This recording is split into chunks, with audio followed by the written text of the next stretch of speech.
Hi there. I'm James Montagna, designer and director here at WayForward, and the most recent game that I've directed is Yars Rising with our partners at Atari. I'm glad you mentioned your partners at Atari because I want to lead this off by asking, how did this collaboration come about? When were you first approached on taking on Yars Rising?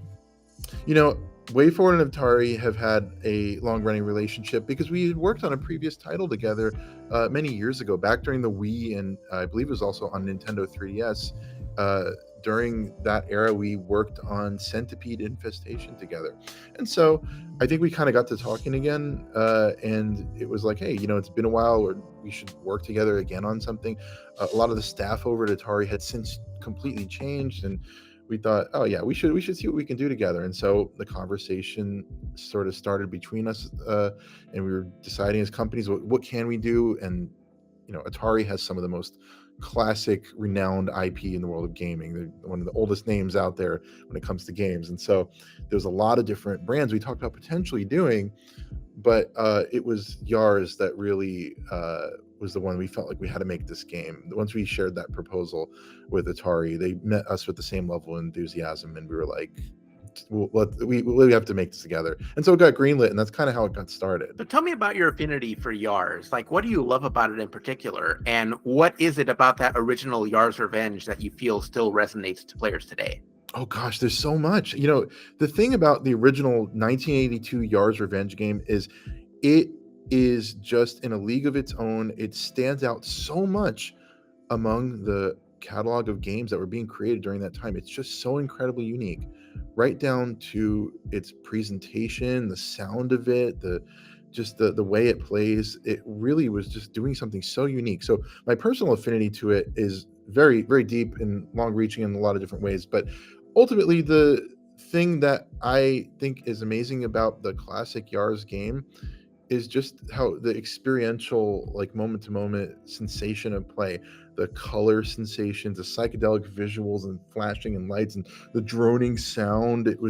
It's just so incredibly unique. And another great thing is it was one of the first games that really had a deep lore. The game came with a comic book in it to tell the story of the game. That was unheard of at the time, and that's so special. And I just think that's like really amazing, and I'm just really impressed with it. So WayForward has had a long history of taking classic franchises and bringing them into the modern day. You just did it again a few months ago with Contra Operation Galuga, and That's right. now you're looking to work that magic with Yars Rising. But what's the first step in modernizing a series that was originally made popular on the Atari 2600, which came out way before like a lot of us were born? Of course, yeah. I think when we look at how do we reinvent and make it contemporary, the idea is that we want to, at the same time, make something that shows great reverence to and honors the past. Now, you'll probably get people that have an immediately snarky thought of like, well, this looks nothing like the original Yars, and they would be right, and that's fair. But I would say to that kind of reaction, it's something that was actually built with a deep respect and a lot of research for the original Yars games. In fact, we were doing like a deep research dive. We, of course, already loved Yars Revenge, but once we knew we were making this game, we had to make sure to do our homework. And so every single iteration of Yars that was out there, I was playing it, absorbing it, and understanding like the story and the lore. We went as far as to like acquire like original like vinyl records of Yars Revenge that were released during the time the game came out to get the specific lore that was in that version of the story that was told, and hear the music of because the game itself didn't have music, but the album did. And so we wanted to kind of listen to that, and just every single bit of Yars we could absorb and understand, we took it and we try to find a way to incorporate it in some fashion into this. So it's made with just so much love for the original games, and that's kind of our approach for any game we do that's based on an existing brand. We want to show just great respect, and then give our contemporary our spin and inject the WayForward imagination into it. So you mentioned that snarky comment of, it looks nothing like the original, Right. but artistically, you did have to make some big leaps forward because that source material was built with such primitive hardware. So how did you decide on this particular art style for Yars Rising? Well, the visuals and the main character, Emi Kimura, who's this college dropout hacker, black hat hacker for hire girl who's infiltrating the seedy mega conglomerate Kotek in the story of our game.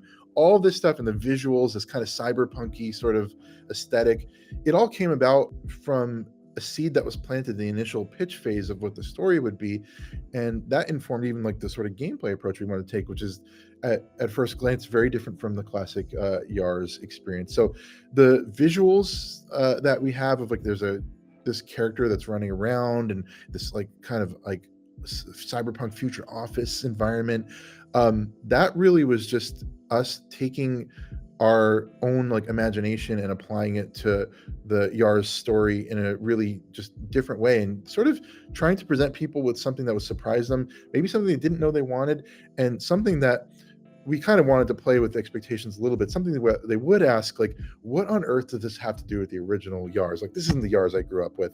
And I think that reaction is okay. But for the people that feel that way, I want them to play it especially because when they see the places we take it and the ways we do respect the original, they'll understand better. And so I think it really was just the art style, the visuals was just the story we wanted to tell. Can you expand a little more on the story for Yars Rising? Like, how do you take the existing lore and expand on it? Sure. So the existing lore, I should probably cover that first. In the 1982 Yars Revenge game, it's a game about two warring alien races, the Yars, which are these humanoid fly alien creatures, like housefly, and the Kotile, which are sort of like the opposing alien force, and they're at war on the distant solar system, the Razak system. And so there's the Kotile planet and the Yar planet system, and the Kotile destroy one of the planets, and so the Yar get their revenge and attack the Kotile, thus the name Yar's Revenge. Now, what does that have to do with the visuals that you're seeing in this game? Well, part of that I do want to leave to be a little bit of a mystery, but we have this company that is known as Kotek, and so Kotek is obviously a reference to the Kotile, the original like opposing force from the original game, and Emi Kimura's hacker handle is Yar, so she represents the Yar. But it's at first what it seems like is just a very abstract interpretation of it. As players play through the game, they'll find it's actually very literal. So we take all those things and fold them in a very interesting way. And without giving away too much of the story, I think anything from the original game that people remember, it will show up in some form. So, talk to me more about our main character. Like, who's our black hat hacker? Where is she when we first meet her in the story? So Emi Kimura is this black hat hacker for hire who basically runs hacking gigs with her friends. So she has her little hacker crew, and it's her and a couple of her friends, and they essentially are just taking odd jobs and missions from anyone who will pay the right price to hack different things, whether it's a company, a database, a bank, what have you, or personal accounts. They do it all. And so one day when a mysterious client with deep pockets approaches them to hack mega conglomerate Kotek, which is, I imagine in their world, is a name everyone knows. They're huge. They have a big tower building that the game takes place in. And so this mysterious client is paying them big bucks to take on this mission. So they have to take it. And so Emi is the one that actually does the infiltrating and the hacking. So she gets a job at the company Kotek and earns their trust over the course of several weeks. And then the game starts at the day of the big heist, where she's now going to infiltrate them from the inside as an employee. She stays late one day and is attempting to hack them from the inside. And in the story of our game, it's a botched mission. The caper does not go well. She gets caught. And so she's radioing in with her friends who will have dialogue interactions with you throughout the game to sort of report back the situation. And she mentioned she got caught. And now the gameplay turns into her attempting to escape. But as Emi's attempting to escape the Kotek building, she starts to unravel a conspiracy and becomes a part of something bigger than herself, and she has her own character arc in the process. So it's I guess that's the plot of the game, more or less.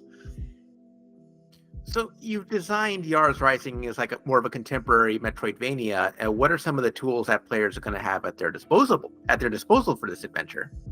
So as Emmy navigates around the Kotek office where the game starts, she'll find different rooms with terminals where there's these experiments on machines. And what she can do is she can hack those machines, and these experiments, which are basically bodily augments, she can more or less download those augments into her DNA, and she basically upgrades herself. And that's part of the Kotek conspiracy. Like, why does this like tech company have like these terminals with like these bio experiments? And so she'll start augmenting her DNA. And one of the ones that many people have seen in the trailer footage is she's blasting a energy wave from her hand. We call that the Zorlon shot.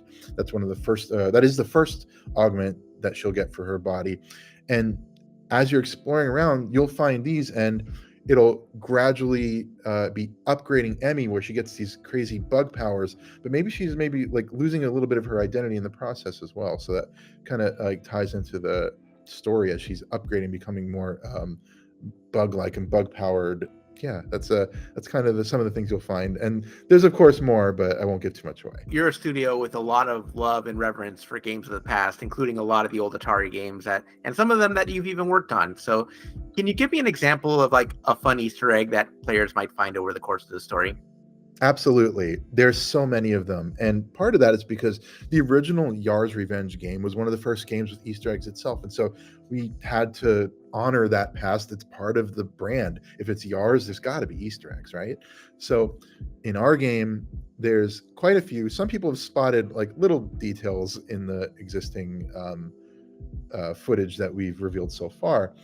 But I want to say this. The game itself, Yars Rising, is not just about Yars. It really is truly a love letter to all of Atari's brands, that anything we could put in. And so you'll find that there are bosses in this game, multiple bosses in this game, that represent classic Atari games.